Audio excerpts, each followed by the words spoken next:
नमस्कार विद्यार्थी मित्रांनो, मी डॉक्टर जमदाडे सर आणि आपण पाहत आहात डिप्लोमा ॲडमिशन 2025-26. तर आजच्या व्हिडिओमध्ये आपण पाहणार आहोत की कॅप राऊंड 3चा ऑप्शन फॉर्म भरताना काय काळजी घ्यावी. कारण या वर्षीपासून कॅप राऊंडचे नियम बदललेले आहेत. मग बदललेल्या नियमानुसार कॅप राऊंड 3चा ऑप्शन फॉर्म कसा भरावा, तो भरत असताना कोणती काळजी घेतली पाहिजे आणि तसंच शेवटच्या राऊंडपर्यंत जाण्यासाठी कोणत्या प्रकारच्या ट्रिक्स वापरायला पाहिजेत, या सगळ्या गोष्टींचा आपण या व्हिडिओमध्ये चर्चा करणार आहोत. तर पहिल्यांदा आपण पाहूया की या कॅप राऊंडसाठी कोण पात्र आहे. आता या फेरीसाठी कोण कोण पात्र आहे की ज्यांनी दुसऱ्या फेरीमध्ये ज्यांनी बेटरमेंट केलेलं आहे, म्हणजे नॉट फ्रीज केले आहे, असे विद्यार्थी या फेरीसाठी पात्र आहेत. तसंच ज्या विद्यार्थ्यांना दोन्ही फेरीमध्ये काहीच मिळालं नाही, असे विद्यार्थी सुद्धा या फेरीसाठी पात्र आहेत. तसेच ज्यांनी आतापर्यंतच्या फेरीमध्ये सहभाग घेतला नाही, म्हणजे ऑप्शन फॉर्मच भरला नाही, असे विद्यार्थी सुद्धा या कॅप राऊंड 3चा ऑप्शन फॉर्म भरू शकतात. आता ज्या विद्यार्थ्यांनी फ्रीज केलं आहे आणि ज्यांनी ॲडमिशन घेतलं आहे, ते विद्यार्थी या फेरीमधून बाद झालेत. परंतु असेही विद्यार्थी बाद झालेत की ज्यांनी फ्रीज केलंय परंतु ॲडमिशन कुठेही घेतलं नाही, असे विद्यार्थी सुद्धा या फेरीमध्ये पात्र होत नाहीत. ओके, आता आपण बघूया की या कॅप राऊंड 3चं वेळापत्रक कसं आहे. ठीक आहे, म्हणजे व्हॅकंट सीट्स आहेत, त्या व्हॅकंट सीट डिस्प्ले झालेल्या आहेत. 26 जुलै ते 27 जुलै या 2च दिवसामध्ये आपल्या कॅप राऊंड 3चा ऑप्शन फॉर्म हा भरायचा आहे. त्यानंतर तुम्हाला 29 जुलै रोजी, लगेच 29 जुलै रोजी आपल्याला काय होते, त्याची अलॉटमेंट आपल्याला दिसणार आहे. त्यानंतर 30 ते 31 या 2 दिवसामध्ये तुम्हाला सीट ॲक्सेप्टन्स करायचं आहे आणि त्या सेम डेटमध्येच तुम्हाला काय करायचं आहे, ज्या ज्या विद्यार्थ्यांना फ्रीज केलेलं आहे त्या त्या विद्यार्थ्यांनी जाऊन त्या इन्स्टिट्यूटमध्ये जाऊन ॲडमिशन घ्यायचं आहे. आता बघूया कॅप राऊंड 3चे नियम काय आहेत. तर पहिला नियम आहे की कॅप राऊंड 3मध्ये पहिले जे 6 ऑप्शन आहेत, म्हणजे जे जे तुम्ही ऑप्शन भरणार आहात, तर पहिले 6 ऑप्शन हे सगळे काय होणार आहेत, ॲटो फ्रीज होणार आहेत. म्हणजे दुसऱ्या राऊंडमध्ये जसं 3 ऑप्शन ॲटो फ्रीज होत होते, तसे कॅप राऊंड 3मध्ये एकूण 6 ऑप्शन, पहिले 6 ऑप्शन हे काय होणार आहेत, ॲटो फ्रीज होणार आहेत. त्यानंतर दुसरं नियम काय आहे की नव्यानं ऑप्शन फॉर्म भरावा लागतो. म्हणजे या ठिकाणी कॅरी फॉरवर्ड हा ऑप्शन फॉर्म होत नाहीये. त्यामुळे या राऊंडमध्ये सुद्धा तुम्हाला फ्रेश ऑप्शन फॉर्म हा भरावा लागतो. त्यानंतर या फॉर्ममध्ये किती ऑप्शन्स भरू शकता, तर तुम्ही कमीत कमी 1 आणि जास्तीत जास्त 300 ऑप्शन तुम्ही भरू शकता. आता आपण पाहणार आहोत की ऑप्शन फॉर्म भरताना काय विशेष काळजी घेतली पाहिजे, कोणकोणत्या प्रकारची काळजी घेतली पाहिजे. तर यामधली पहिली काळजी काय घेतली पाहिजे की पहिले 6 ऑप्शन भरताना विशेष काळजी का घेतली पाहिजे, कारण पहिले 6 ऑप्शन जे आहेत ते काय होणार आहेत, ॲटो फ्रीज होणार आहेत. म्हणजे हे 6 पैकी कोणतंही एखादं कॉलेज तुम्हाला मिळालं तर ते तुम्हाला घ्यावंच लागतं आणि जर नाही घेतलं तर तुम्ही प्रवेश प्रक्रियेमधून बाहेर पडणार आहात. त्यामुळं हे पहिले 6 ऑप्शन भरताना असे ऑप्शन भरायचे की जे मला पाहिजेल आहेत, असेच ऑप्शन तुम्ही या ठिकाणी भरणं आवश्यक आहे. त्यानंतर दुसरी काळजी काय घेतली पाहिजे, दुसऱ्या राऊंडमध्ये जर तुम्हाला एखादं कॉलेज मिळालं असेल, तर ते तिसऱ्या राऊंडचा ऑप्शन फॉर्म भरताना शेवटी येतं. हे लक्षात ठेवून तुम्ही हे काय केलं पाहिजे, हे फॉर्म भरला पाहिजे. म्हणजे तुम्ही जे काही ऑप्शन्स तुम्ही भरणार आहात, त्याच्या खालती तुम्हाला दुसऱ्या राऊंडमध्ये जे कॉलेज मिळालंय ते शेवटी येतं. त्यामुळं ते शेवटी आहे असं धरूनच तुम्ही काय करायचं आहे, हे वरचे ऑप्शन तुम्हाला टाकायचे आहेत. म्हणजे याच्यापेक्षा बेटर जे ऑप्शन आहे, ते ऑप्शन तुम्हाला या फेरीमध्ये टाकावं लागेल. ओके. आता तिसरी काळजी काय घ्यावी लागेल की रिकाम्या जागून ऑप्शन फॉर्म भरणे चुकीचे. म्हणजे रिकाम्या जागा बघतात आणि त्याप्रमाणे ऑप्शन फॉर्म भरतात. तर तुम्ही आता बघितलं असेल की आपल्या व्हॅकन्सी दिसत असेल, तर प्रत्येक ठिकाणी प्रत्येक कुठलंही गव्हर्नमेंट कॉलेज दिसलं तर प्रत्येक ब्रँचमध्ये तुम्हाला 2, 3, 4 अशाच व्हॅकन्सी तुम्हाला दिसून येतात. परंतु ॲक्च्युअली तशी परिस्थिती नाही आहे. कारण त्यामध्ये बऱ्याचशा विद्यार्थ्यांनी काय केलं आहे, नॉट फ्रीज केलं आहे, म्हणजे बुक केलं आहे. ती जागा त्यांनी काय केली, बुक केली. मग त्या जागा या फेरीमध्ये जिथं व्हॅकन्सी आहे, ती व्हॅकन्सी म्हणून दाखवत नाही आहेत. ओके. त्यामुळं काय होतं की ती जागा बुक आहे. ती जागा अजून त्या विद्यार्थ्याने घेतलेली नाही, परंतु बुक आहे. म्हणजे ती व्हॅकंट होऊ शकते. म्हणजे समजा त्या विद्यार्थ्यानं जर दुसऱ्या कॉलेजमध्ये किंवा दुसरा ऑप्शन त्याला मिळाला की हा ऑप्शन त्याचा निघून जातो. म्हणजे ही जागा त्याची काय होते, रिकामी होते. त्यामुळं रिकाम्या जागा भरून तुम्ही ऑप्शन टाकायचे नाहीत. ओके. त्यानंतर चौथी काय आहे की मेरिट बघून ऑप्शन फॉर्म भरणे चुकीचे. आता आपण बघतो की आता आमचं कॉलेज आहे, ते आमच्या कॉलेजमध्ये कॉम्प्युटरला हायर मेरिट आहे, नंतर इन्फॉर्मेशन टेक्नॉलॉजी, नंतर ENTC, नंतर इलेक्ट्रिकल, नंतर सिव्हिल, नंतर DDGM, म्हणजे अशा प्रकारचा हा सिक्वेन्स आहे. हायर मेरिट तुम्हाला कॉम्प्युटरला लागतंय. तर समजा मला 88% मार्क आहेत आणि 90% काय झाले ENTCला पर्सेंटेज आहेत.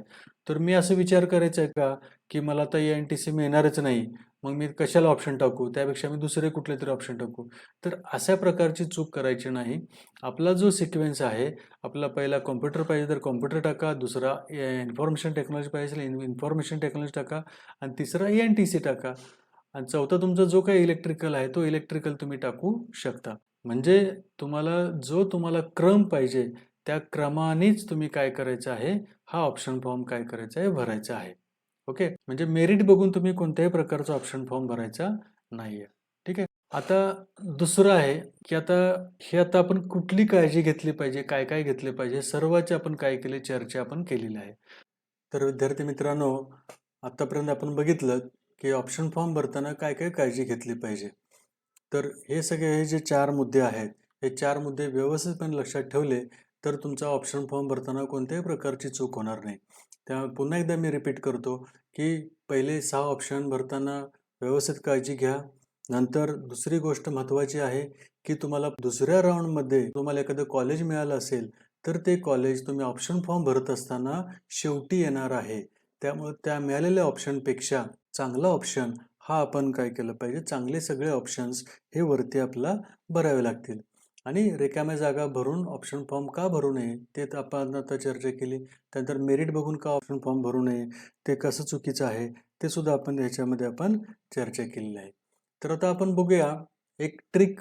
ट्रिक अशी आहे, की मला शेवटच्या राउंडपर्यंत मला काय करायचं आहे, ट्राय करायचं आहे. तर मी कसं करायचं? तर आता बघा एक एक्झाम्पल घेतो, की आता मला दुसऱ्या राउंडमध्ये 4 नंबरचं ऑप्शन मिळालेलं आहे. ठीक आहे. आणि मला तिसरा ऑप्शन फॉर्म भरायचा आहे.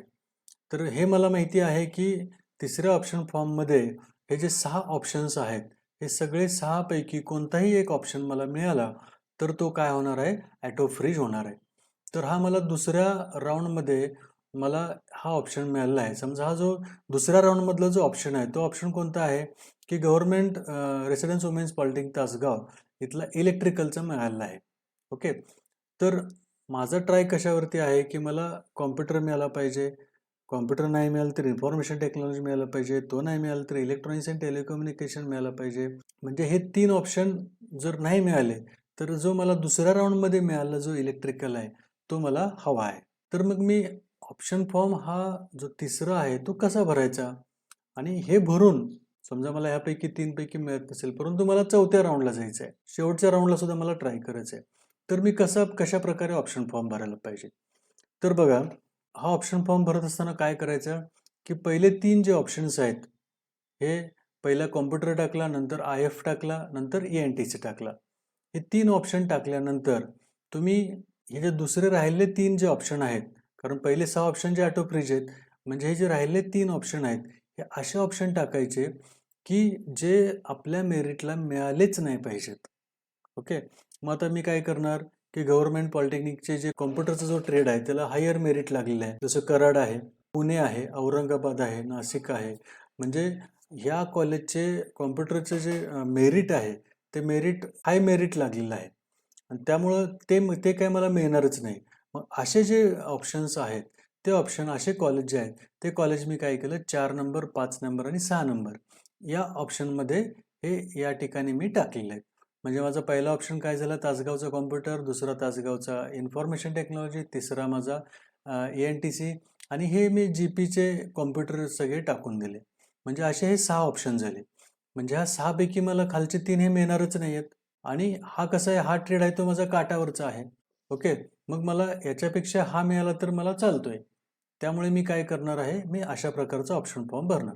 मग असा ऑप्शन फॉर्म भरल्यानंतर हा जो दुसऱ्या फेरीमध्ये जो मिळालेला जो ऑप्शन होता, तो काय होतो, की हे ऑप्शन भरल्यानंतर ऑटोमॅटिक शेवटी येतो. त्यामुळे हे वरचे जे माझे ऑप्शन्स आहेत, यापैकी मला जर मिळाला, तर मी ते घेणार आहे. ओके. आणि जर नाहीच मिळाला, तर मी काय होणार आहे, 4थ्या राउंडला मी एलिजिबल होणार आहे.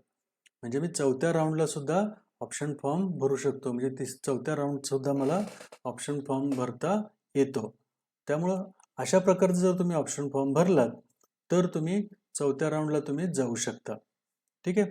म्हणजे तुम्हाला जे मिळालेला जो ऑप्शन आहे तो ऑप्शन तुमचा ठेवून तुम्ही नेक्स्ट राऊंडला काय होता एलिजिबल होता.